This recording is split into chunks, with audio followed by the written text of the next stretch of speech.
waiting for the microphone. A microphone man.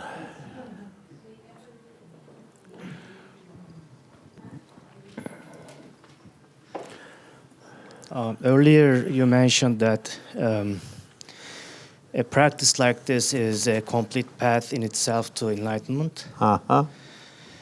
And I often see students practicing several of them. I am very new to this kind of practice, so I was wondering what's the goal for that? Well, I think spiritually, Tibetans aren't a very monogamous culture. They like to do lots of different practices. But so many of like every Tantra taught by Buddha is a kind of a complete path in itself. But I think there's two things we do. One is the practices for our own enlightenment, and that benefits us and then benefits other beings through benefiting ourselves. And the other is for benefit of Dharma, preserving Dharma, which means lineage. So in Tibet, there's two kinds of people. One who specializes in a very, very streamlined practice. And the others are those who do more varied, widespread variety of practices. And I think the widespread is a little bit to do with preservation of Dharma, preservation of those lineages. So most people have a main practice. For me, my main yidam is Yamantaka. My main tantric practice, lineage, is 6 yogas of Naropa or Niguma, those two, which have sort of combined. They have a little bit of, usually I teach them separately, but as a practice, they're often combined. And Mahamudra. Those are kind of my 3 main elements, and Lojong is the basis. But I also often teach the Milarepa healing yogas because it's good for healing self and others. And then some practices like Tara and the such are good for just bringing lots of creative energy or enlightenment energy into one's life, a kind of a swimming in the universal wave that pervades all 10 directions and 3 times. So people kind of, between themselves and their various teachers, they sort of work out what's best for themselves. One has to be careful not to stretch too much. Tibetans have a kind of a self-depreciating sense of humor.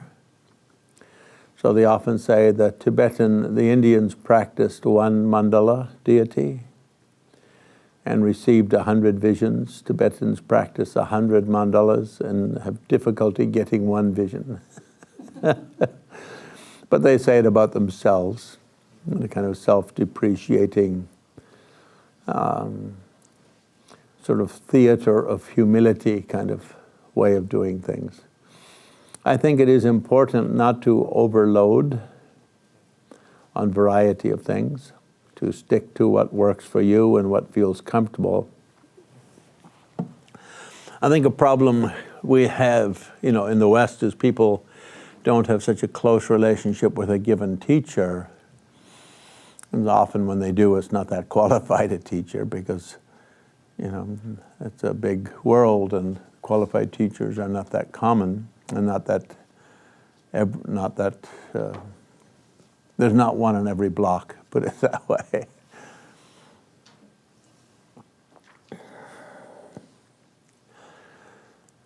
Whereas, in old days in Asia, usually there would be everyone would know who was the qualified teachers in your area, and you develop a relationship with one of them, and sort of work things like that. So in the West, it's a little more confusing.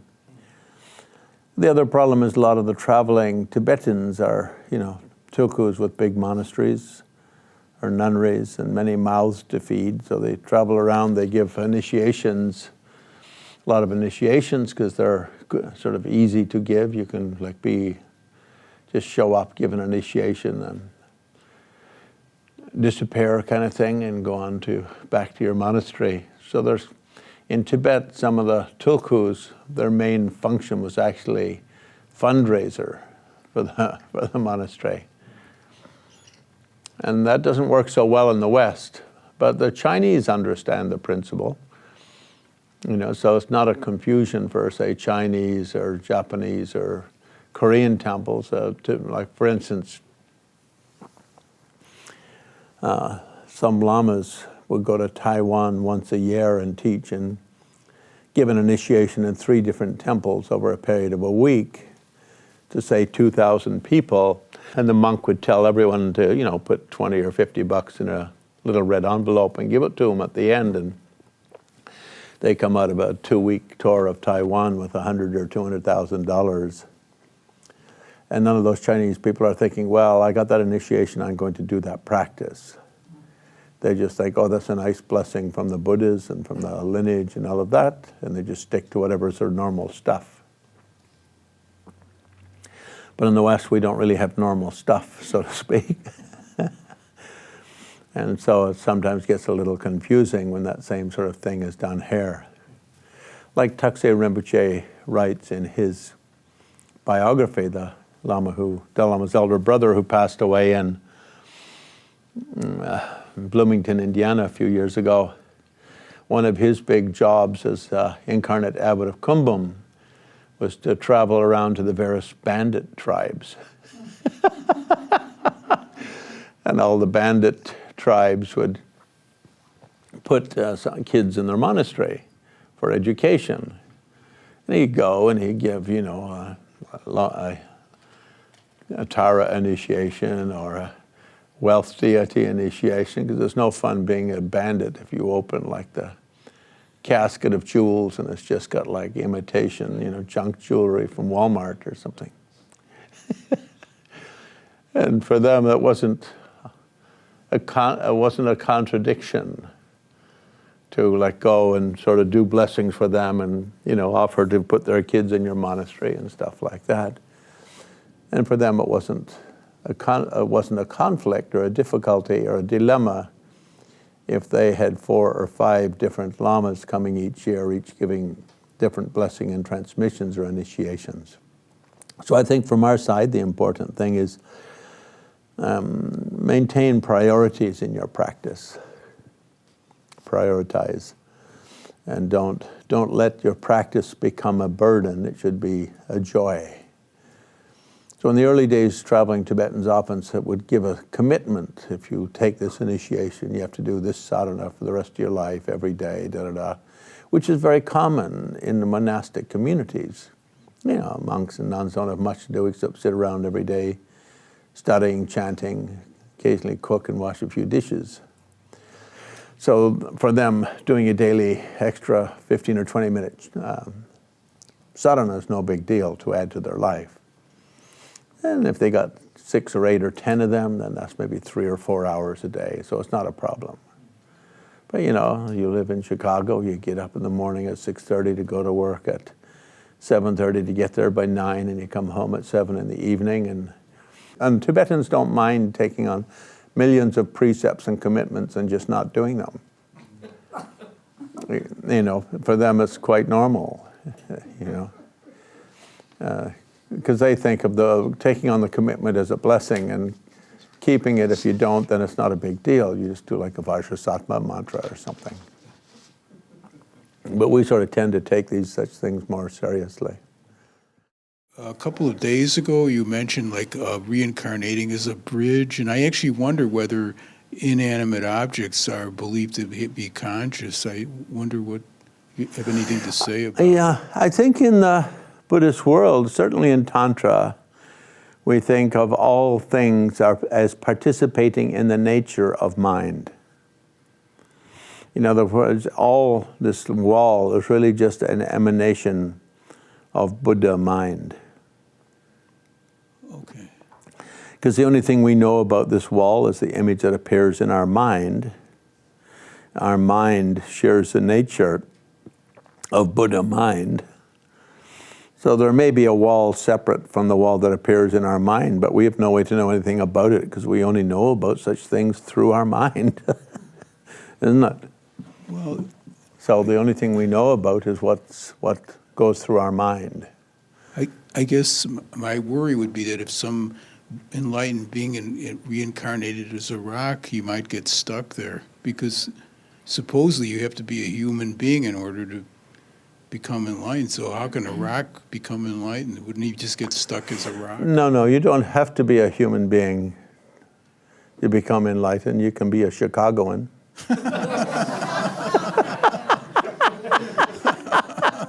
Which is a type of God. There's certain kinds of gods that can achieve enlightenment, like Chicagoan gods.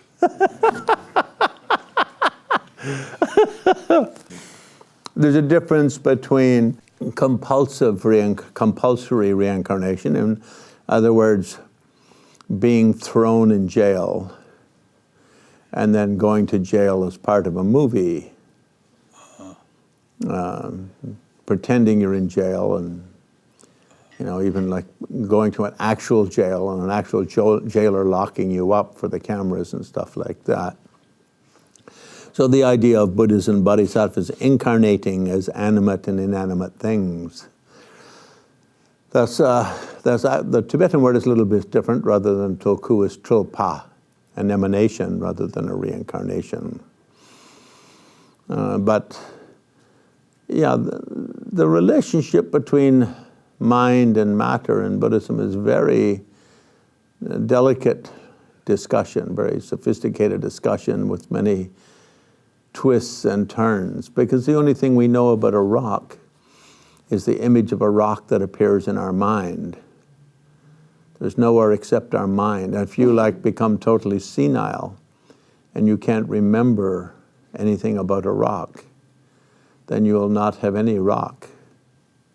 There'll be no rockedness in you. Joel the rocker will be invisible.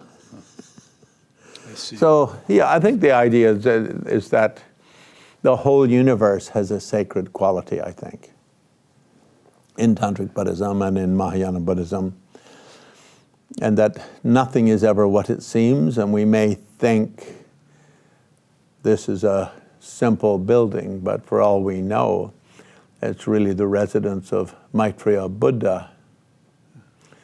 And John, our host and organizer, is actually Maitreya Buddha in the flesh, in disguise, of course, posing as a simple LePage County citizen. And this often happens in Buddhist stories. People will go looking for their great master and they'll bump into him. And they won't recognize him and they'll think he's just an ordinary guy. It happened when Naropa went looking for Tilopa, and he just saw him as kind of a bit of a madman fishing in a stream. And the same with many other stories throughout Buddhist history. So we never know what is what, really. So I think that's the only point to it. And the idea, I think, is as things that benefit beings. For instance, when we do Lojong practice with giving and taking, Tonglen breathing, often we'll breathe in the suffering of all the hell beings, and we'll send cooling rains to cool the heat of the hells. And we'll breathe in the hunger of the hungry ghosts and send them little nectar pills that will satisfy their great hungers. And breathe in sufferings of animals eating each other and we'll send them back animals with very dull teeth who move very slowly, like the tiger is chasing you. And you can easily just stand in front of him with a little feather tickling his nose as he comes along. So I think there's an idea of what is things and the roles they play in our life. And often it's said will emanate as a book, and I believe that. For instance, in my own life, as a teenager, books were very important to me. You know, reading the Bhagavad Gita and Upanishads and the Tao Te Ching of Lao Tzu, all of those classics that my mom had brought from England were, for me, kind of precious, precious emanations of Buddhas and Bodhisattvas that appeared in my life. I think it's one reason why I like to write, is I simply like the idea of these little emanations floating around the world and finding themselves in some library or second-hand bookstore or flea market. And odd things happen with them. They have their own magic. I had an email maybe a year or so ago which said, Glenn, about 20 years ago I bought one of your books and put it on my shelf and I never read it. And then I took it down last week and read it, and it completely knocked my socks off and completely pulled me out of a kind of a negative predicament I was in. And other people will just read them and forget them, but sometimes they'll just sit around and just pop up when they're meaningful. Yeah, like the treasure tradition is a little bit like that in Tibet. So I think it's meaning something like that. Yeah, so a rock by itself probably couldn't achieve enlightenment, but an enlightened being manifested as a rock doesn't have to worry about it. He's already rocking. I was just wondering about, when you were mentioning your practices and you said Tara something, I didn't hear the second word. Was there anything further on, like was it Tara, a certain practice? Maybe I said sadhana, which means daily practice, that or could have been it. Triptap, accomplishing method. Okay. Yeah. Thank you. Okay, let's hop into the next little bit here. I had said that we would touch upon the chakra nadi practice, the 3 channels, and so in the 5-part Mahamudra, the guru yoga, relying upon ultimate nature of your own mind as guru, your own experience as guru, things you learn as your teachers, and then your human teachers who inspire and direct and assist. Then the bodhicitta, developing the mind of universal love, compassion that inspires to enlightenment to benefit all beings. And then Mahamudra, the view, the way of watching, a mind of samadhi combined with deep observation or wise observation. Then deity yoga, and we went through the general basic kind of sadhana as it's done as generation stage or mandala practice. And as completion practice. So the different tantric systems teach in a slightly different way, but if we were to follow the system of the 6 yogas of Naropa, or 6 yogas of Niguma, both of which are very simple, we start with Tumo as the most important, and following both either the Chakrasamvara or the Hevajra Tantras, we only use 4 main chakras and 3 main channels. We don't use the 5 or the 6 or the 7 or the larger numbers, the 9 and so forth, just focusing, using those 4 for general purposes and expanding them for particular purposes. Usually when we begin our session, we sit down and do what's known as the empty body, which is just seeing our body as like a little balloon filled with air. And the balloon, the skin of the balloon isn't like rubber or plastic, but it's just a rainbow filament of pure energy. And with the 3 channels, the central channel running straight up and down from the 4 fingers below the navel, the navel chakra, 4 fingers below the navel, just in front of the spine, up to the center of the brain, the amygdala hippocampus area. We can also curve it over and bring it to the point in front of the eyebrows. The right channel, red in color, coming from the right nostril back to the center of the brain and running down the right side of the central channel. Coming to a bit below the central channel and then curving down and coming up into it. And on the other side, the left channel, white in color, starting at the nostril and coming up to the center of the brain, coming down beside the central channel on the left. So if this is the central channel in the mouth, it comes down and curves up and comes into the central channel, kind of like that on both sides. Just where it comes up, just above that, a sun disk, the size of a chickpea. And in top, if your central channel were this big, I guess it would be like the size of a gulab jamun in India. But in that it's in your tummy, it's the size of a chickpea. And inside at the top of the central channel, a moon disk. And the sun, the nature of heat and female energy, passion, your center of the head chakra, the moon, cooling, and male energy. And as the side channels pass the chakras, they wrap around 3 times, coming down at each of the 4 chakra places, creating knots that constrict the flow. Coming out at each of the places of the chakras, we just use 2 colors, red and white.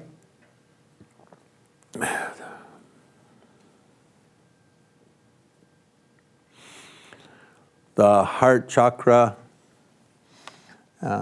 8 petals, going out and flowing down like an umbrella. The throat chakra, 16, red, raising up like an upside down umbrella. The crown chakra, 32, like flowing down like a ordinary umbrella. The navel chakra, 64, reaching up. They're often painted in paintings like flowers, but they're seen more like plumbing, coming out from the central pipe, like a Coca-Cola straw. Tibetans always put them in terms of grain straws because everyone knew what a barley straw is, or a wheat straw is, or a bamboo shoot was, and so forth. We don't know that in the West, so we use Coca-Cola straws, milkshake straws, and things like that when we translate. So we think, oh, Guru Rinpoche knew about milkshake straws. The central channel, the size of a milkshake straw. Guru Rinpoche is prophesying milkshakes.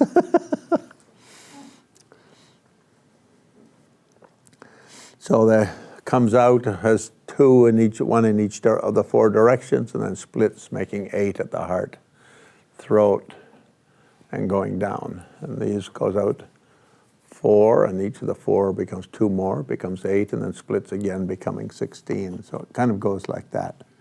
So it doesn't really look like a lotus petal in the way we think of it, but the idea is the way a lotus petal comes out and then branches out and branches out.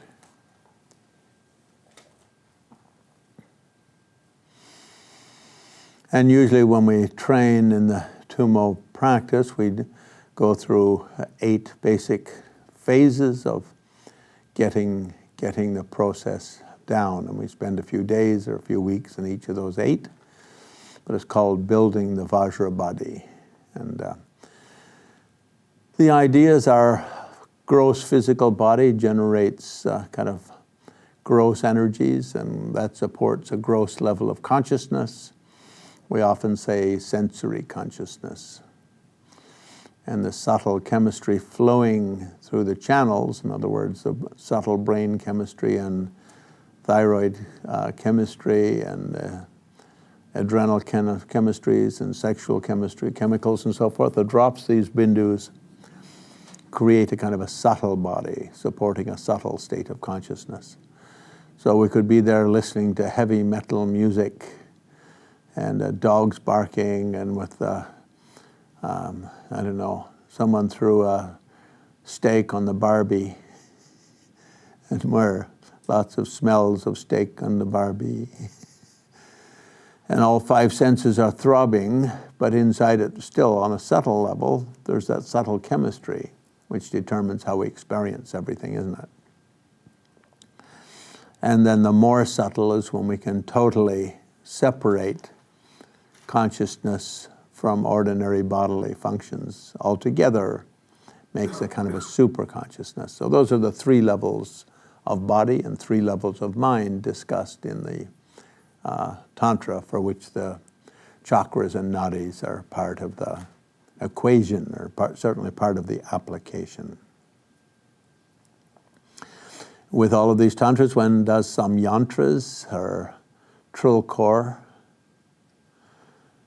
magic wheels, they're known as in Tibetan, but a yantra in Sanskrit. And they're all usually based on the various breathing exercises. So all of the tantras recommend the 9 breaths, which we went through that before, where you basically breathe out completely, and then you breathe in through the right, and breathe out through the left.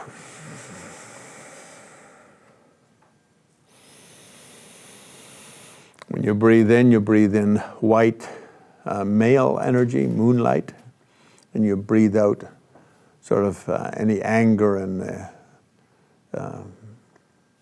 irritation and feelings of resentment, all of those kind of things. I think that includes things like fear, that host of the 84,000 kleshas. As we've done when we've done 6 yogas before, if it's done the 6 yogas way, you do it kind of dramatic. You throw your arm out and come in and go like this.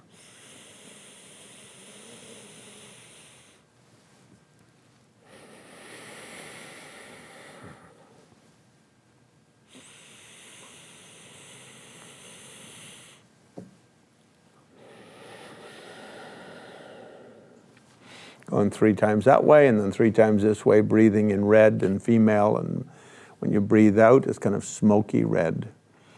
And any kind of attachments, cravings, clingings, feelings of I need this or I need that to be happy.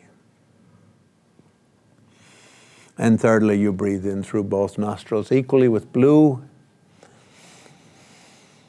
And it's the male-female imbalance, but not sufficiently intensified. So you breathe in.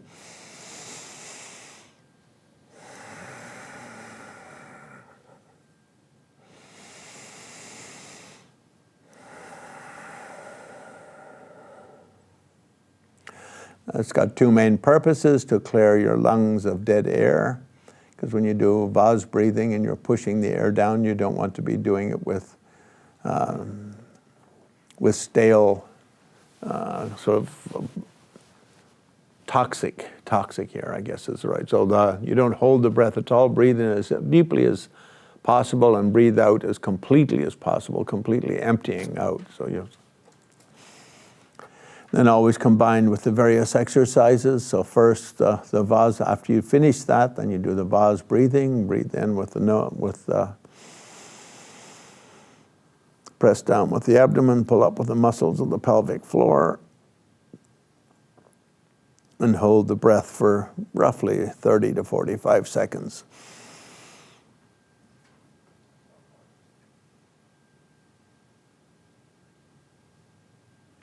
And it's as though you're pressing the energies into the navel chakra.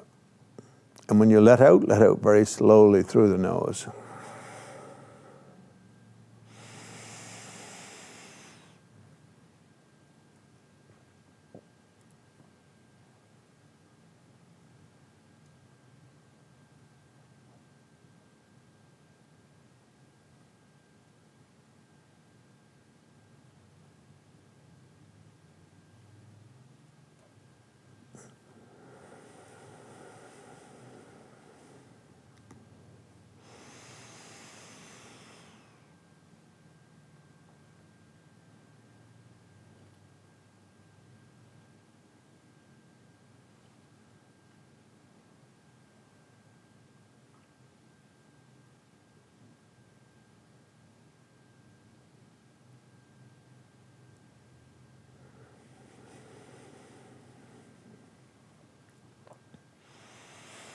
And so you do 3 breaths like that, and then with the next 3 breaths, as you breathe in and hold the air, twist the tummy 3 times clockwise and 3 times counterclockwise.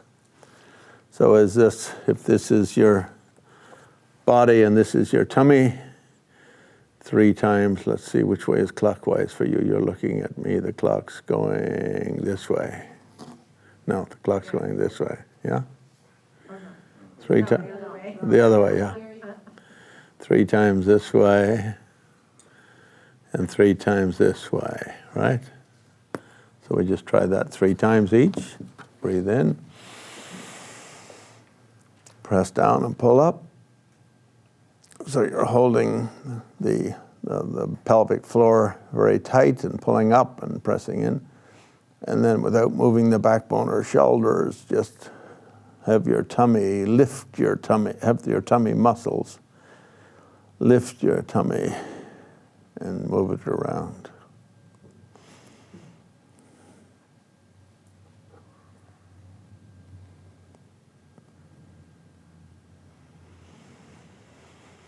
And with each breath, there's no set rule, but you can go 3 times one way, 3 times the other way, and then just hold the breath as long as it's comfortable and let out slowly through the nose.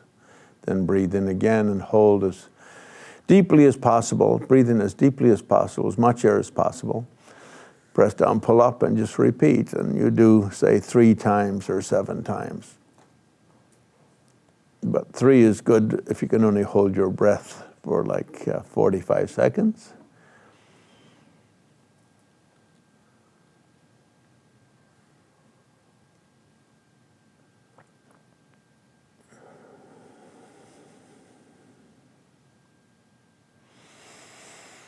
And usually when you start doing these exercises, you'll notice that just by doing them, your body starts to warm up. And then that's the second. And then the third, we can, same with the tummy, we breathe in, press down and pull up.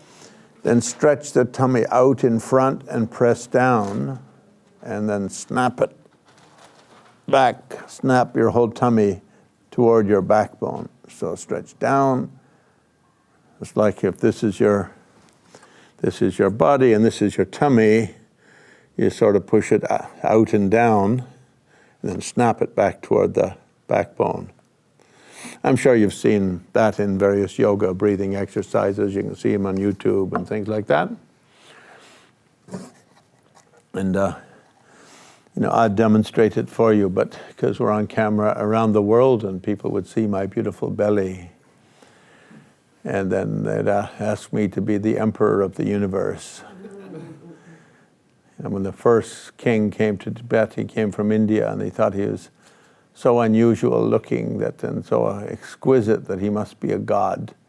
So they invited him to be their king. If I showed my belly, that would happen. So I rarely show it. So we breathe in. Press down, pull up, and then slowly press the tummy down in front and then snap it.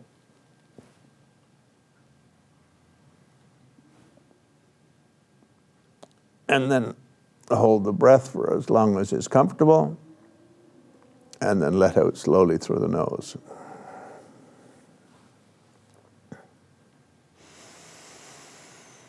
And very often then they do the spine stretching, where you basically see your spine as a column of coins on a spring, and you kind of stretch up your spine like this, and from the base up, sort of stretch up, and try to just exercise, give some space to the vertebrae, and to it's kind of, I guess, a kind of a spinal column, spinal cord stimulation movement. And then you go the other way.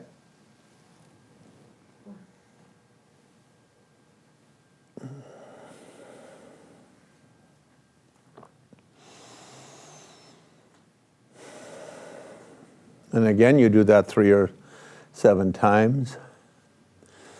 And then there's always the dog coughing up a hairball. You go, you totally expel the dead air from the bottom of your lungs like that, in a very forceful way. So you breathe in.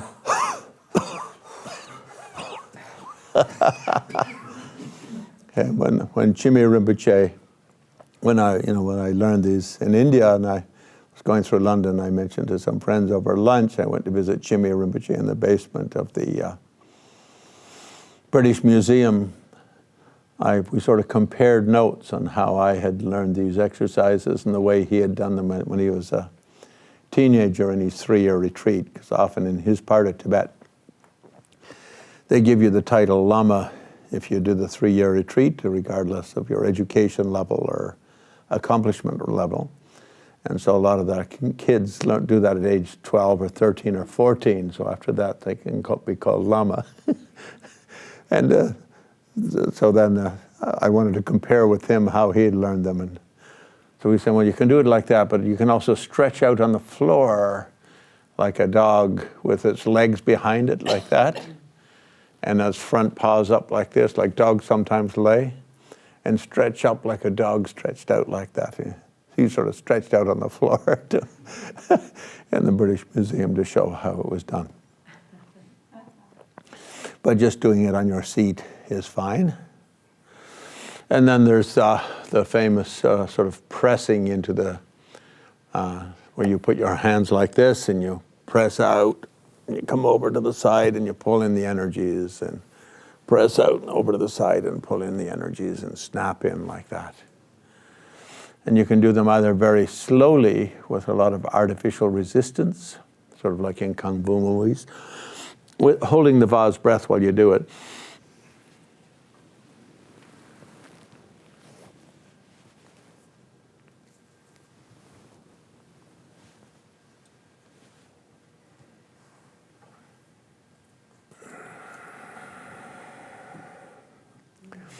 Often when you do it, you feel the heat build up and you feel your, I don't know, my face turning red?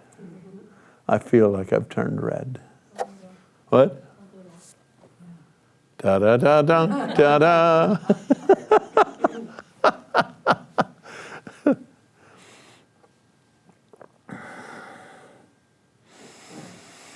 And sometimes you pull the sun up the central channel and the moon down the central channel. So you put your hands like this, take a vase breath, press down and pull up, holding the vase breath, put your mind under the sun, and though you're lifting 100-pound weight, you lift it up.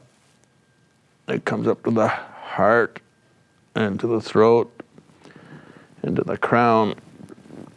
You turn over and you pull it down to the throat, down to the heart, and down to the navel. So in this way you push the sun up and pull the moon down. Once they're up and down, you just kind of forget that you did it, and then you repeat it, sun up and moon down again. And you can do 3, 7, 21. Sometimes they'll do them by time rather than by count. You'll do that at the beginning of each session to sort of hype your body up and get your lifting up your sexual or your passion energies, your life enforcing energies, and pulling down your kind of manipulative, aggressive side and blending it with your passion side. So the female rises, heat warms the cold male energies, and the male energies descend and are sublimated by the female passion, wisdom energies. The female are called wisdom because they're more akin to the natural mind. In other words, they're very close to the primordial mind, the clear-light quality of mind.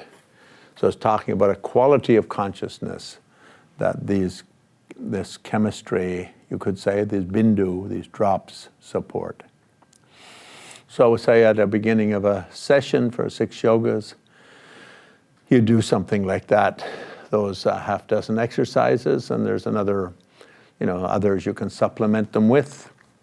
In the Pamo-Trukpa tradition, which passes to Drikung, those 6 are considered to be the 6 principal ones, and anything else is just gravy on your delicious potatoes.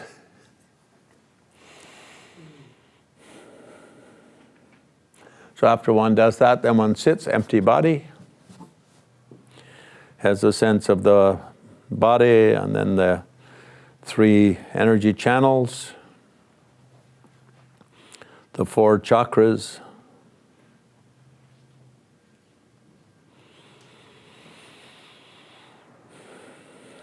and at the navel chakra, the syllable, red syllable ah, standing up, looking like a little thorn, like a little kind of toothpick, but but wider at the bottom than at the top.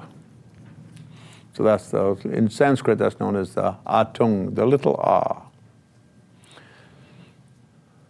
So often in Milarepa's poems he'll say things about my little ah. But in Tibetan it makes sense, in English it doesn't mean much. What's a little ah?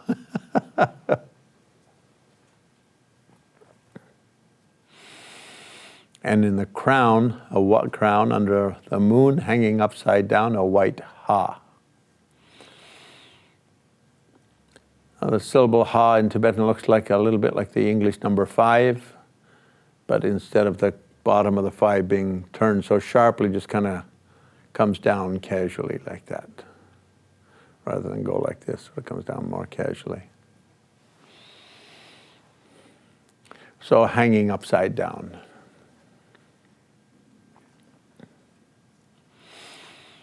We can put a red Om in the throat chakra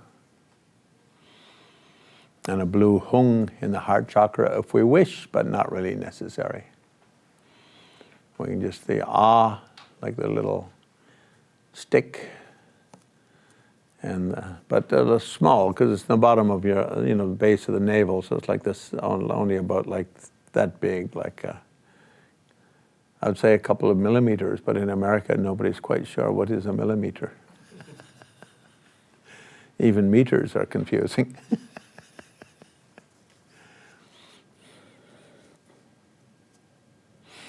So then we do the breathing exercise, and as we breathe in, we fill the side channels. So in the 8 steps we say 2 main phases. One is getting the energies to enter the central channel, and the second phase is once they've entered, how to induce the 4 blisses. So we breathe in. As we breathe in, the 2 side channels completely fill with air and with universal prana, universal energy. We press down and pull up, and as we press down, it's like all the way along the body, it's like we're squeezing the air from the top down out of the side channels into the central channel.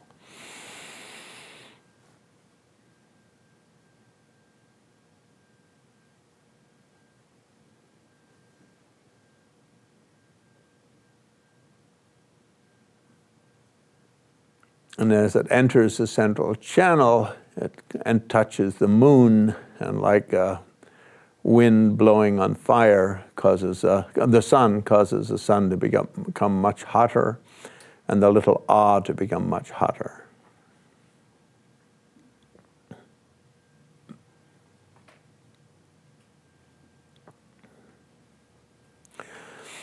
Sometimes prior to doing that, for a few days or a few weeks of our training, we just put the mind on the syllable ah in the navel. If we've got a kind of a complex body system, we're not ready to hop straight into it kind of thing. We've got a complex body system. So we just put the ah there, and it's as though we think, I'm inside that little ah, looking out. So it's like you're inside the little fire on the navel chakra, looking out. And by putting the mind there, then naturally that stimulates the solar plexus energies.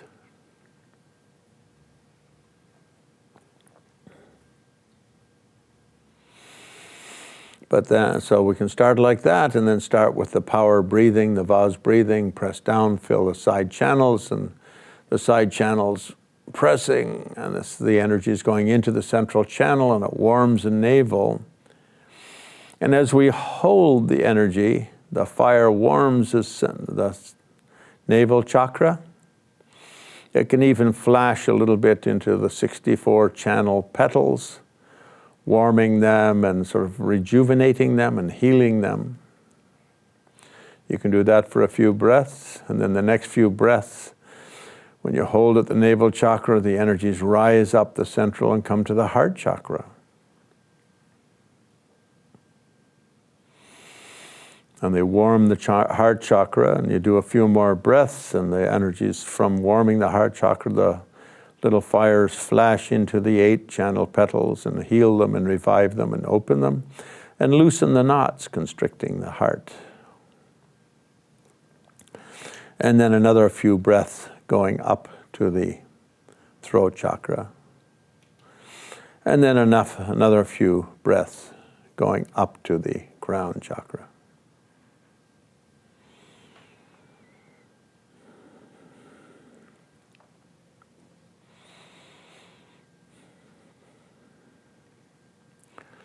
So we would do that for a little while in our practice, like you can do that as an exercise, just at a very specific point for a few days or a few weeks until you feel you can sort of get a strong feeling of your energy system.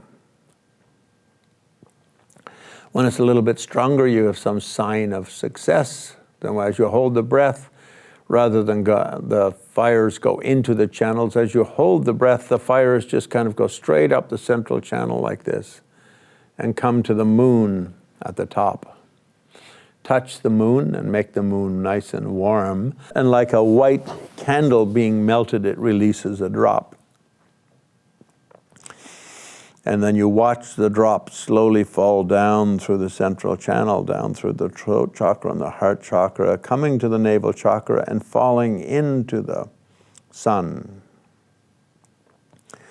And like pouring oil, a drop of oil into fire, that itself makes the sun stronger and hotter, and the little stronger and hotter. And one lets out the breath, and then takes in another breath, presses and pulls in and pushes the air, the energy is in, the sun gets very hot, and the fires spiral counterclockwise up the central channel. For you, it's kind of like that, I guess, so seen in mirror view. Touch the sun, touch the moon in the crown chakra again, making it warm, releasing another drop. The drop descends, it's like falling drop of candle wax, and comes through the throat and the heart chakra and the heart chakra and the navel chakra.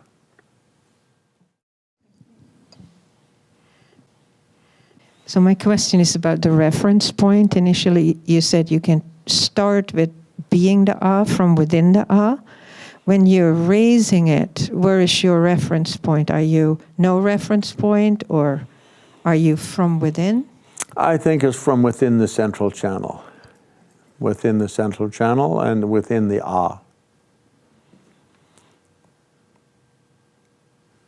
And one more question. When you said navel, did you mean subnavel or navel? Oh, they just call it the navel chakra, but it's really 4 finger widths below the navel, just in front of the spine. But they don't repeat that all times. You just say it once in the beginning of the commentary. The navel chakra isn't at the navel, it's 4 fingers below the navel, just in front of the spine. After that, you just call it the navel chakra.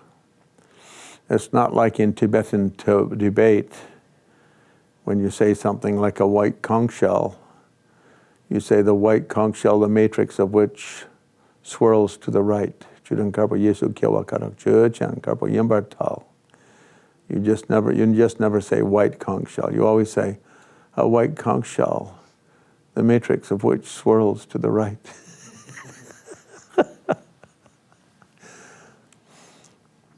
Yeah, so it always refers to that chakra. And then if we can get some progress with that, eventually we will have some sense of our energies becoming centralized, entering the central channel. And that's when we move on to the second part of the practice, which is the inducing of the four blisses, or the four ecstasies, or the four chakric orgasmic experiences. That means something like that. And here we sit up and we put the energy, breathe in and hold the vase breath.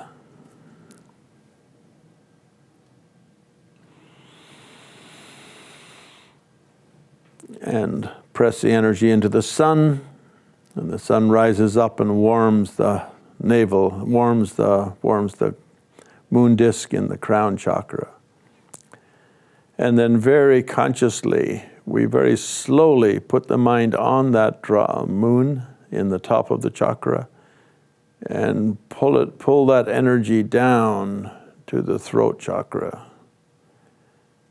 down to the heart chakra, down to the navel chakra, and down to the jewel chakra or secret chakra. And secret here, male meaning tip of the sexual organ, and female meaning the G-spot, the lotus spot.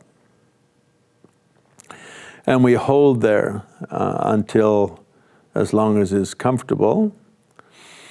And then we reverse the energy and visualize bringing the white drop back from the jewel spot to the navel chakra, to the heart chakra, to the throat. So here we're working with 5 chakras rather than 4 for the first time in the Tummo practice, in the 6 yogas, chakra sambhara or He Vajra system, using the sexual chakra.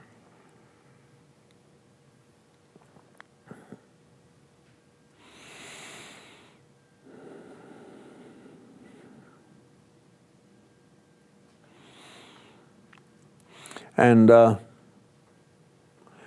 so sometimes with people it's difficult to move the white drop purely by the power of breath and the power of the application of mind. So that's when the partner practice is done. In other words, with one's consort or wife or whatever word one wishes to use. In Tantric literature, it's called the stamp of destiny, sort of like a soulmate kind of meaning, I guess. But enlightenment soulmate, not ordinary soulmate. So then in that, from within union, moving the drop becomes easier than moving purely by the power of the breath and power of concentration. And all the texts say that the best person can do, the most highly karmic ripe person can easily do just with the power of breath, power breathing, and concentration. And the dummies need to rely upon consort practice.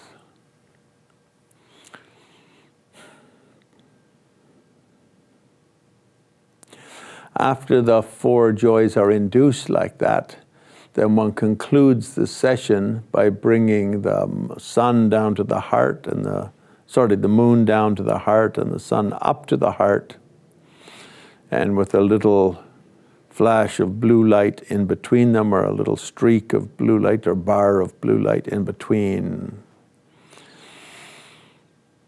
And breathes and takes a very deep breath and holds as long as possible, and does the Vajra recitation at the heart. And bringing these 2 together at the heart is very similar to the way the energies move at the time of going to sleep and clear light of sleep is induced. Very similar to the way the white and red drops collect at the heart at the time of death and the clear light of the moment of death arises. So if we do this as a qualified practice, in other words, if we actually accomplish it then the mother clear light dawns within our continuum,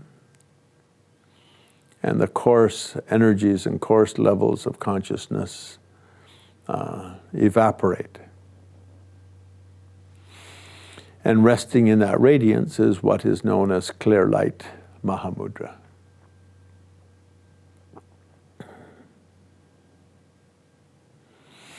So let's just do that. Take a deep breath.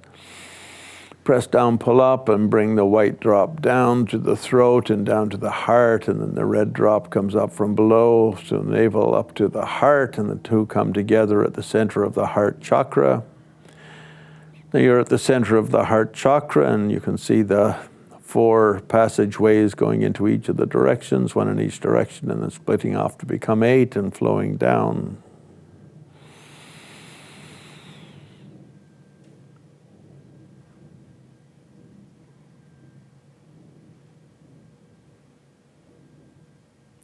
And then it's as though with that drop, the white represents the very subtle energies of the body, and the red, the very subtle female energies. The blue bar at the center, your very subtle consciousness.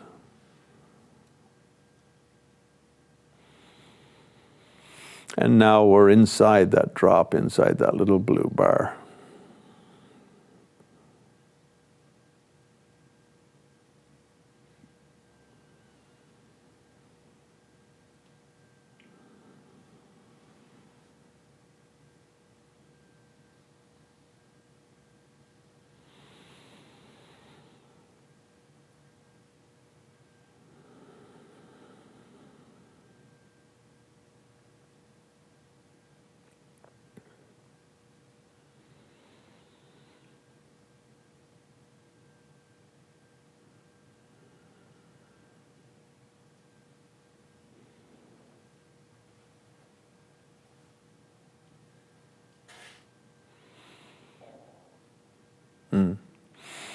And then when one finishes a practice, one just moves around a little bit, and it's good to shake your legs and kick your legs and shake your arms and move your head around and diffuse all the energies through your body.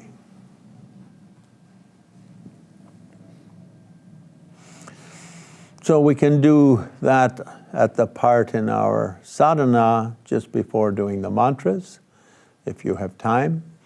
Otherwise, if you don't like doing the sadhana, just visualize yourself as Chakrasamvara and consort, and do those practices directly.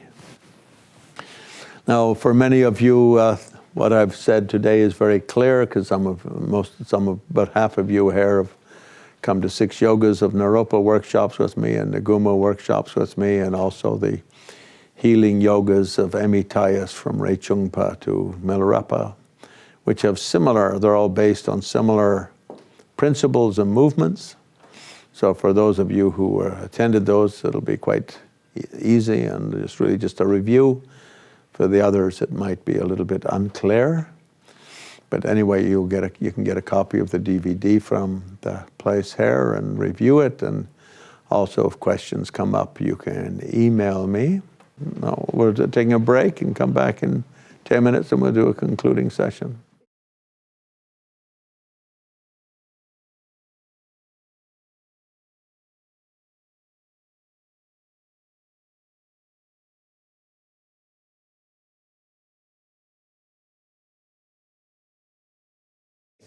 In a simple way, between Mahamudra and Doshan, or Dzogchen? Dzogchen.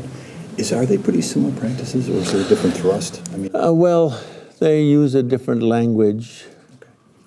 Okay. And they're totally different lineages. Yeah, the Dzogchen comes from the west, from Eastern Persia, when Eastern Persia was Buddhist. So I think it's a kind of a combination of Buddhist Tantra, perhaps with some old Silk Road traditions, either from Zoroastrianism or from China, that kind of connected ancient tradition. So it's a Buddhist practice, but you could say using some of the language and structures of those other traditions.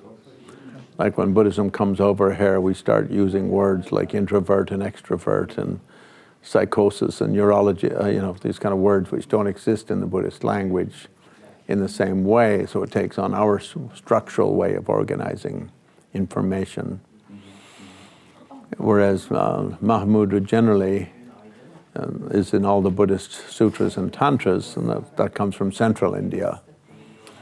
And so the old, in the new schools with Kagyu and Sakya and Kadampas and Shichepas and Shalupas and Ralukpas, all of which were gathered together to form the Gelugpa. The word Dzogchen doesn't appear in any of their literature or translations.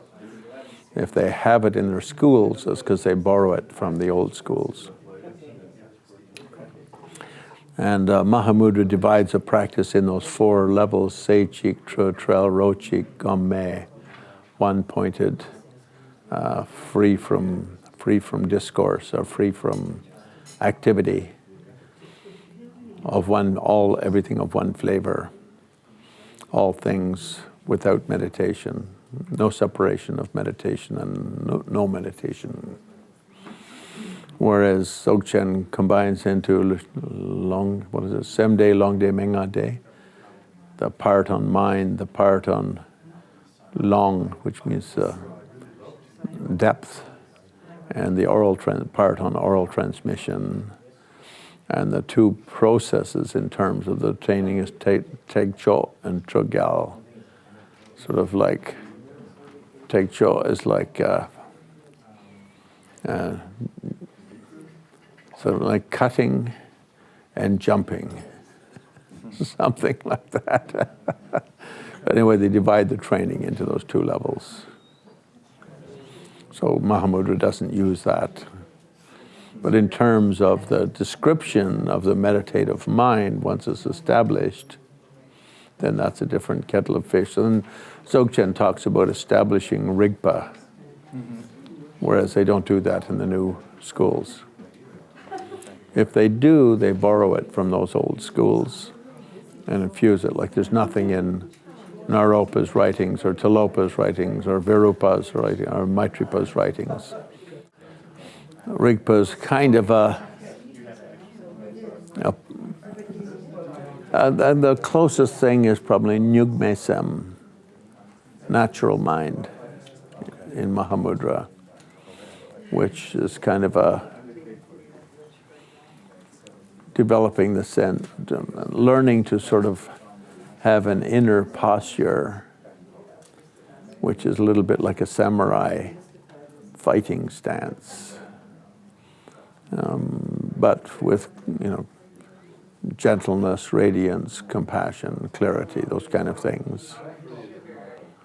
So kind of you could say you're a Buddha mind as much as of it as you can muster, learning to base yourself on that kind of foundation, rather than if you're in a good mood, you're based on this, and if you're in a bad mood, you're based on this. If you're hungry, you're based on that. If you're busy, you're based on that. If you're stressed, you're based on this.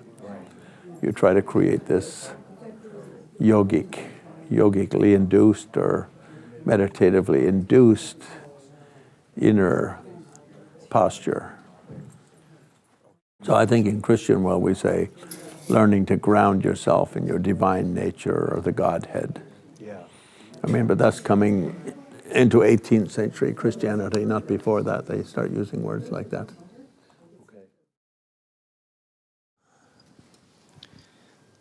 My question is about moving the moon disk. Yeah.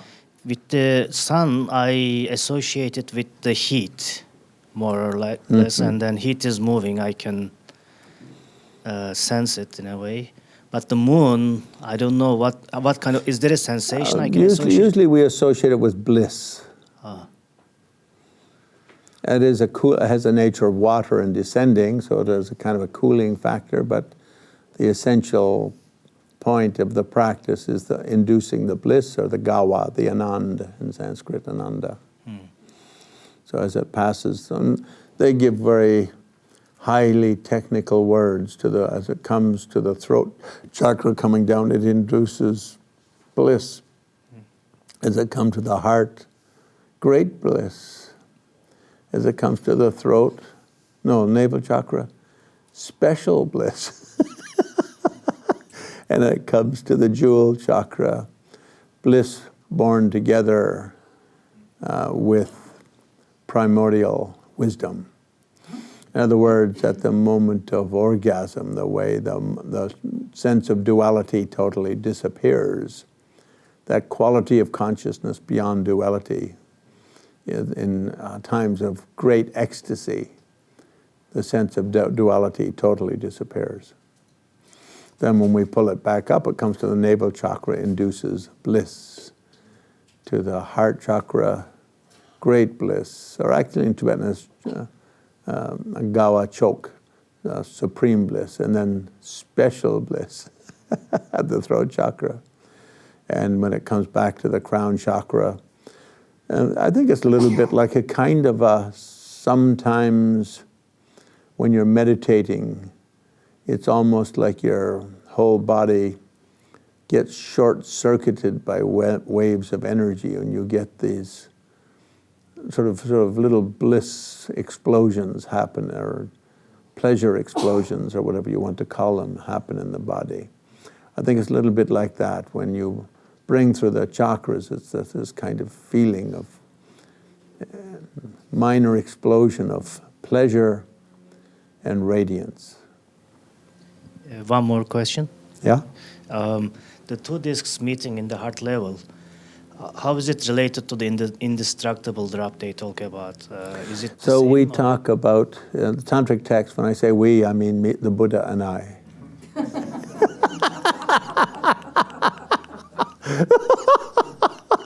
And anyone else who talks about Buddhist tantras. That's a lot of us. You are included in that if you discuss this with anyone. So when we talk about indestructible drops, we talk about three types.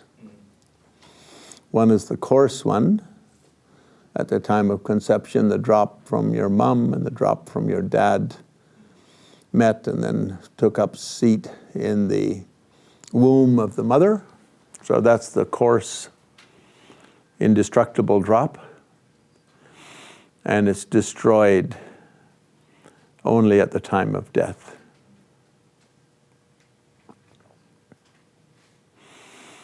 And then the indestructible drop, which is when we can do the Tumo practice very deeply and build a house at the heart by bringing the moon down and the sun up and holding those two energies at the heart chakra, doing Lueng, Ngawen, Semwen, the refining or isolating body refinement, emotion refinement, and consciousness refinement.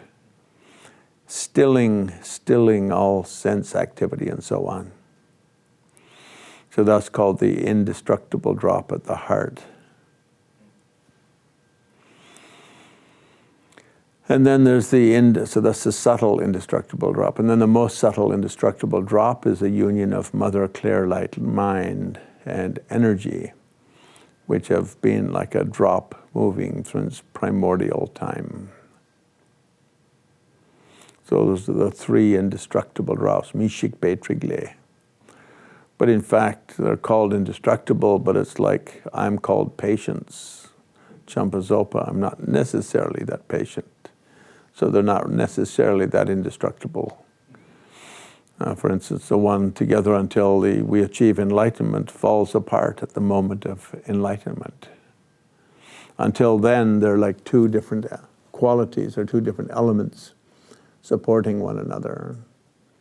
But at that time, the division between them disappears.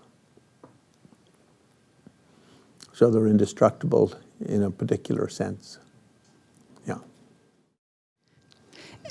In the DVDs on the 6 yogas that you did here, I guess a few years ago, you were giving the Vajrayogini sadhana to do before the 6 yogas. Mm-hmm. And So there were two parts of that. One is, I'm assuming you could do either this or the Vajrayogini. Yeah, whichever. Usually to get Vajrayogini initiation, you have to have Chakrasambhara initiation because it's extracted from the Chakrasambhara. It's kind of a simplification of the bigger practice. And yeah, it's very popular in all schools of Tibetan Buddhism. So if you already have that, You can do that instead of Chakrasambhara. okay. And the second part is you also talked about doing 300,000 accumulation on the Vajrayogini. Mm-hmm. And is that on the cushion, or you can do that also like walking around? You know, everything with retreat is up between the teacher and student. You know what people, any retreat is better than no retreat. So, you know, I've got a student, for instance, in Korea who's a maniac for practice. He's a practice mad lunatic. And he's a very busy guy, but he'll still sort of push in 6 or 7 hours of practice a day, just because he really loves practice. And he gets great results from it. I mean, he really gets great results. And I've got other students who can, you know, do an hour in the morning, an hour in the evening, or they can do it during their work or anything like that. So it's just a matter of looking at the best one can do and what gives one a feeling for getting something accomplished. I think one important aspect of practice, one shouldn't look for specific results, but one needs to feel some effect. Otherwise, the practice becomes disheartening. So I'm lucky if I do 5 minutes of practice. It's like an ordinary mortal does a year.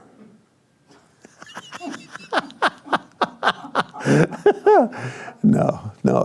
But anyway, I think, you know, it is important that you try to observe in your own life what works best for you, where you can integrate your life and practice. Because otherwise you do end up with a lot of people who do retreats and then come out of the retreat and are totally discombobulated and they can't get into their ordinary life. So the retreat, you know, someone I know up in Canada did the 3-year retreat and everyone was very happy when he came out, and he was kind of happy, but then he couldn't really integrate anything he did in his 3-year retreat with his ordinary life. So basically, it became very frustrating for him and very disheartening. So integration is extremely important. And I think the Tibetan schools do tend to indicate when you practice compassion, begin with yourself. It's very hard to be compassionate with others when you're not compassionate with yourself. And that really means trying to see what suits yourself best and serves you best for the... Of course, you know, we have to, as Buddhist trainees or Enlightenment trainees, we have to readjust and reprioritize things within our life. But at the other hand, we also have to fulfill our karmic obligations, if you will, in life. Otherwise, it's stepping out and then you step back and it's like train crash. So many people do, say, the 300,000 Vajrayoginis, they'll do a morning and evening session. And that'll be it. If they do 2 more little sessions during the day, it'll be like 10 minutes here and 10 minutes there during, you know, their work or during something like that, or just walking. Some people benefit more from doing while walking than doing while sitting for a number of reasons. One is the blood flow, and the other is, you know, the beauty of walking, the beauty of the things on the walk. So yeah, main thing is to just structure that as best fits your life and your character and your body-mind santana or stream. Thank you. In In some yoga traditions, in tantric traditions, I've heard about the red and the white, those drops actually being substances that are used in certain tantras. Is that ever done in Tibetan tantra, where the actual substance of the male white essence and the female's blood essence is mixed and used? Yeah, I'm sure. Yeah. But you know, in the Buddhist world, they say if you don't have the real thing, you can just visualize. That's a lot cleaner.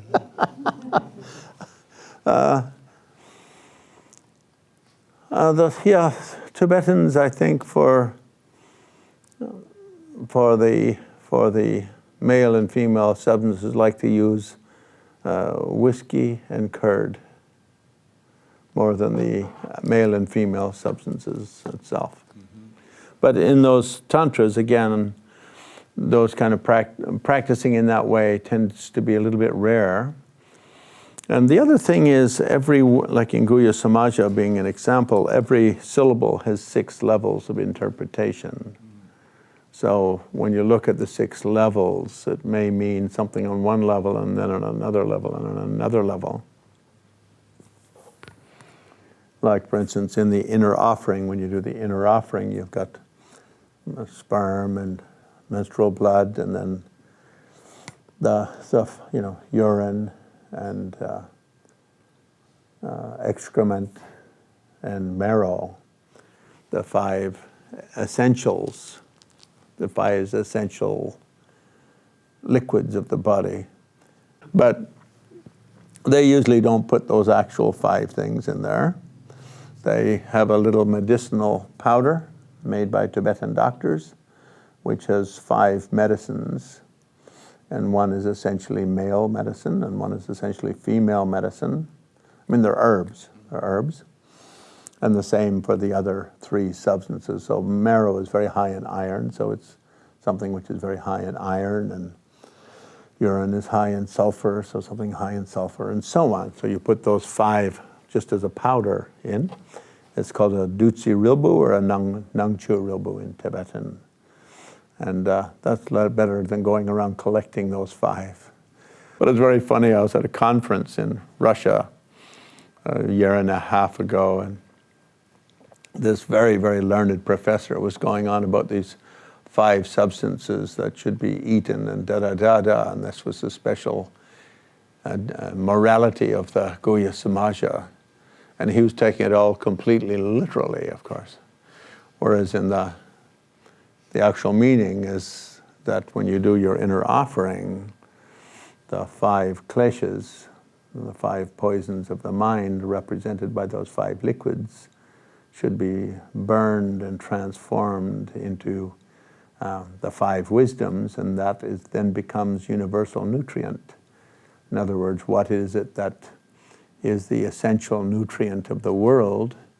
Is the 5, anger and jealousy and these 5 kleshas, these 5 delusions, transformed into wisdom. That's like the healthiest thing you can consume. The meaning is something like that.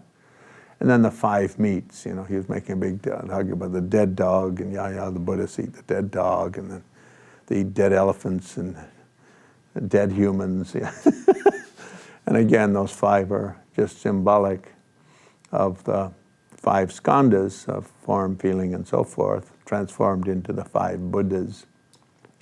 So sometimes we see people reading that.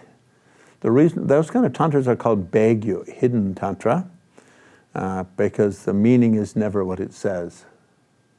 It's kind of a code for a whole other thing. So it's called baegyu, the hidden tantras. And I think it's just they write it like that so people who don't have the oral transmission will do things like eat, dog meat. And it's kind of a Buddhist sense of humor. Practical joke. Call it tantric joke. But you have to deliver it with pizzazz. Yeah. An unrelated question. With dream yoga, is it possible that we can be having dreams that we don't remember, but inclinations to do something arise in us that day or after? Well, the I think dream? so, yeah. But I mean, that's an opinion kind of question. I mean, a response to that is an opinion kind of question, because I haven't seen things written or heard Lamas talk about it. But I think when any dream you have, that affects your mood, doesn't it? And that also affects your body chemistry. For instance, if you have very angersome, violent dreams, you wake up feeling a little fearful and frightened, and that you like a little, I don't know, fearful is anxious, I guess is the right word. Angry dreams, you wake up a little bit looking like you had that kind of tough guy look like.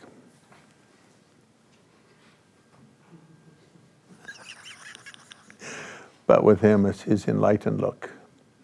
It's his tantric theater, you see. And so I think, yeah, even if you don't remember the details of the dream, it releases that body chemistry within your body, doesn't it? Like if you get angry, your adrenals throw a lot of adrenaline into your body because you think, I'm going to have to fight. It's either a fight or a flight, what we call the lizard brain. And neurologists, me and all the other neurologists call the lizard brain, the fight or flight complex. So it throws a lot of adrenaline into your body because you're either going to have to attack something or run away. And if it's a desire, sort of a lustful dream or a craving dream, of sexual, then it'll be sexual energy. Food, it's like your tummy, you wake up with your tummy rumbling, rumble, rumble, rumble. So yeah, and even if you don't remember it, that chemistry is there. And I think one of the reasons why Tantric Yoga presses for us to master dream yoga, the sleep dream state, is so that we can get some sort of grip on that process. As Marpa put it, before me, many people talked about enlightenment in Tibet, but I'm the first one who could deliver it. A modest man. And the reason he said that is because until that time, there hadn't been much emphasis on that kind of a practice. So he called his practice the cycle of sun and moon. And it meant during the daytime practicing the 6 yogas in a particular way in Mahamudra, and at nighttime. And then if you do well at night, your daytime life becomes enhanced, amplified or intensified. And if you do well during the day, your sleep and dream become more effective. So the two work together rather than against each other. I think when Marpa said that, it wasn't meant to be derogatory of those schools that came before him, because actually there had been a civil war in Tibet about 100 years before him, in which most of the strong practice hermitages had been destroyed. So those lineages which had that kind of practice, those tantric lineages that had that kind of practice, had largely been driven out of Tibet by that civil war. And they'd gone to Kham and Amdo in the Far East. Basically, people ran west, and then they went north to the Silk Road, and then ran across like that. That was a way of getting away from those armies that were, persecuting a particular group of people. And of course, later those lineages did survive in eastern Tibet, in Amdo and Kham, and later came back, made a comeback. And so I think that's one thing with that statement, that Marpa, that's always useful to say. Otherwise, the pre-Marpaites might be a little insulted. Not that he would mind much. I have been to different empowerments where no one made any attempt to give out a sadhana, and I don't think they expected anyone to practice it. It was more about the empowerment itself and like getting it and the effect it had on you, rather than it being a practice. Sure. Especially with the Kagyus, I would say. Yeah. Yeah, I mean, people take empowerments in various ways, and certainly one of the ways of taking an empowerment is as a blessing rather than as a transmission for practice. But the meaning of empowerment is actually authorization to practice or transmission for practice. That's the meaning. But it doesn't mean necessarily if the Lama giving it doesn't make the stipulation of practice, then you don't have to do the practice. Therefore, with a lot of the senior Lamas, there's two kinds of empowerments they give. One is empowerments that are strongly related to practice, and other ones are which they just give in public for blessings, and they don't expect anyone to do much with it.